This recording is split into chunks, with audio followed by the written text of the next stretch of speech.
இன்றைக்கி என்ன ஸ்நாக்ஸு பையனுக்கு பையன் என்ன பண்ணுறான்னு கேட்குறீங்க. இன்றைக்கி வந்து பார்த்திங்கன்னா என்னோடய பையன் கடையில் போய் ஏதாவது வாங்கிக்கோன்னு சொன்னால் வாங்க போக மாட்டேன்ட்டான். அப்புறம் வந்து பார்த்திங்கன்னா கொஞ்சமாக கடலை மாவு, அரிசி மாவு, ஆனியன்லாம் கட் பண்ணி போட்டு சும்மா கொஞ்சமாக வந்து ஆனியன் பக்கோடா மாதிரி செஞ்சு கொடுத்தேன். பையன் வந்து படிச்சுக்கிட்டு இருக்கான் சிஸ்டர்.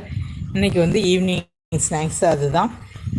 சரி என்ன செய்ய கடையில் போய் வாங்கி சாப்பிடினாலும் போக மாட்டேக்கான். சரி ஏதாவது நம்ம ரெடி பண்ணுவோமே அப்படின்னு சடனாக தான் சும்மா ரொம்ப குறைவான அளவு தான் நான் ரெடி பண்ணேன். நம்பிக்கை சிஸ்டர், நீங்கள் எல்லோரும் நம்ம லைவில் இருக்கீங்களா? ஓகே அப்படின்னு கொடுத்துருக்காங்க. ஓகே செல்வி சிஸ்டர், இன்றைக்கி உங்கள் வீட்டில் நீங்கள் என்ன ஸ்நாக்ஸ் ரெடி பண்ணீங்க? உங்கள் பொண்ணுக்காக இன்றைக்கி ஏதாவது செஞ்சீங்களா?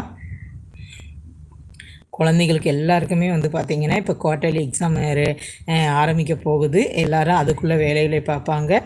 கண்டிப்பாக எல்லாருமே வந்து நல்லா ப்ரிப்பேர் பண்ணணும். அதுவும் வந்து பார்த்திங்கன்னா 10th 12th படிக்கக்கூடிய ஸ்டூடெண்ட் வந்து குவார்ட்டர்லி எக்ஸாமை வந்து ரொம்ப சூப்பராக பண்ணுங்க. ஏன்னா நம்ம வந்து இதே மாதிரி தான் ஒரு தடவை வந்து பார்த்திங்கன்னா என்னோடய பொண்ணு வந்து 10th படிக்கும்போது தான் கொரோனா வந்து அஃபெக்ட் ஆச்சு. அந்த டயத்தில் வந்து பார்த்திங்கன்னா அவங்களுக்கு வந்து பப்ளிக் எக்ஸாம் வைக்காமல் விட்டுட்டாங்க. ஆனால் அந்த குவார்ட்டர்லி ஆஃபர்லி அந்த மார்க்கெல்லாம் வச்சு கணக்கு வச்சு போடுற மாதிரி வச்சுருந்தாங்க. அதனால எப்போதுமே வந்து கொஞ்சம் முன்னேற்பாடாக நமக்கு வந்து ஆனுவல் எப்படி நடக்கும்னு தெரியாது. இருந்தாலுமே நம்ம வந்து இந்த குவார்ட்டர்லி ஆஃபர்லி எக்ஸாமை வந்து நல்லா பண்ணுங்க எல்லாருமே. இப்போ வந்து நம்ம செல்வி சிஸ்டர் வந்து பஜ்ஜி தான் பண்ணினேன் அப்படின்னு சொல்லியிருக்காங்க. ஓகே உங்கள் வீட்டில் பஜ்ஜியா? ஓகே, ரொம்ப சூப்பர் சிஸ்டர். என்னோட பையனுக்கும் வந்து பஜ்ஜினா வந்து ரொம்ப பிடிக்கும்னு சொல்லுவான். அதுவும் வந்து மெயினாக அவன் வந்து பஜ்ஜி தான் அதிகமாக சாப்பிடுவான், வாழைக்காவும் உருளைக்கிழங்கும். என்னோடய ஹஸ்பண்டும் என்னோடய பொண்ணுக்கும் வந்து பார்த்திங்கன்னா ஆனியன் பஜ்ஜி வந்து ரொம்ப பிடிக்கும்னு சொல்லுவாங்க. அவங்க 2 பேருக்கும் மட்டும்தான் ஒரு 2 வெங்காயத்தை கட் பண்ணி போடுவேன். மற்ற பஜ்ஜியெல்லாம் வந்து என்னோடய பையன் வந்து எல்லாம் எடுத்துக்கிடுவாங்க. வாழைக்காயும் ஆனியனும் சாப்பிடுவாங்க. செல்வி சிஸ்டர் வந்து என்ன செய்யாங்க, அண்ணா எப்படி இருக்காங்க, என்ன பண்ணுறாங்க? அவங்க அண்ணன் ரொம்ப சூப்பராக இருக்காங்க. இந்த ஏதோ ஃபோன் வந்ததுன்னு பேசிக்கிட்டு இருக்காங்க வெளியில் உட்காந்து. ஓகே அம்மா எப்படி இருக்காங்க செல்வி சிஸ்டர்? அம்மா நல்லா இருக்காங்களா?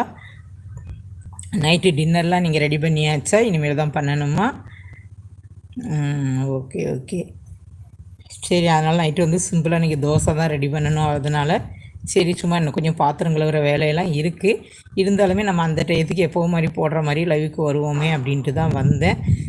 வந்து கொஞ்சம் நேரம் உங்கள் கூடலாம் இன்றைக்கி பேசியாச்சு. உண்மையிலேயே ரொம்ப சூப்பராக இருந்தது இன்றைக்கி லைவும்.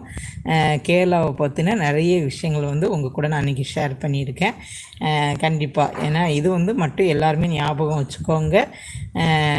அதாவது இந்தியாவிலேயே அதிகமான அளவு படித்தவர்கள் உள்ள மாநிலம் எதுன்னு வந்து பார்த்திங்கன்னா அது கேரளா தான். இனிமேல் தான் டின்னர் பண்ணணும் அப்படின்னு சொல்லியிருக்காங்க. ஓகே செல்வி சிஸ்டர், என்ன டின்னர் இன்றைக்கி? நைட்டு தோசை தானா இல்லை வேறு ஏதாவது வெரைட்டியாக செய்வீங்களா? நேற்று நான் இன்றைக்கி வந்து தோசை மாவு ரெடி பண்ணிட்டேன். அதனால் கொஞ்சம் சாம்பார்லாம் இருக்கிறதுனால தோசை தான் ரெடி பண்ணணும். பொண்ணு வந்து கால் பண்ணாலா அப்படின்னு கேட்டிருக்காங்க. ஆமாம் சிஸ்டர், இன்றைக்கி வந்து ஈவினிங் காலேஜ் போயிட்டு வரும்போது பொண்ணு வந்து ஃபோன் பண்ணா சிஸ்டர்.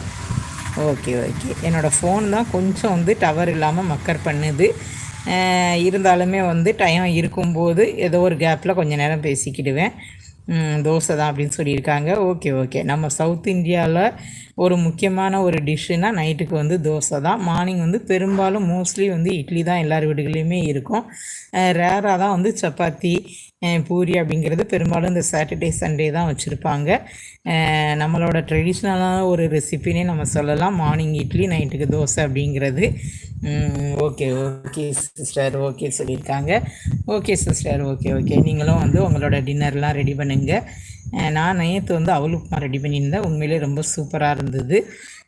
நல்லா வந்து அவளை வந்து கொஞ்ச நேரம் அப்படி ஜஸ்ட்டு வந்து வாஷ் மட்டும் பண்ணிவிட்டு உப்பு போட்டு நல்லா கலந்து வச்சுட்டேன். அதுக்கப்புறம் வந்து நார்மலாக நம்ம உப்புமாவுக்கு எப்படி தாளிப்போம், கடுகு, கருவேப்பிலை, கடலைப்பருப்பு, கொஞ்சம் வேர்க்கடலை, 2 வத்தலும் கிள்ளி போட்டுட்டு பச்சை மிளகாயும் கட் பண்ணி போட்டு நல்லா எண்ணெயில் நல்லா ஃப்ரை பண்ணதுக்கப்புறம் வெங்காயம், பச்சை மிளகாய் போட்டேன். அதுக்கப்புறம் நான் வந்து பார்த்திங்கன்னா அவல் உப்புமாவுக்கு எப்போதுமே உருளைக்கிழங்கு வந்து ஆட் பண்ணுவேன்.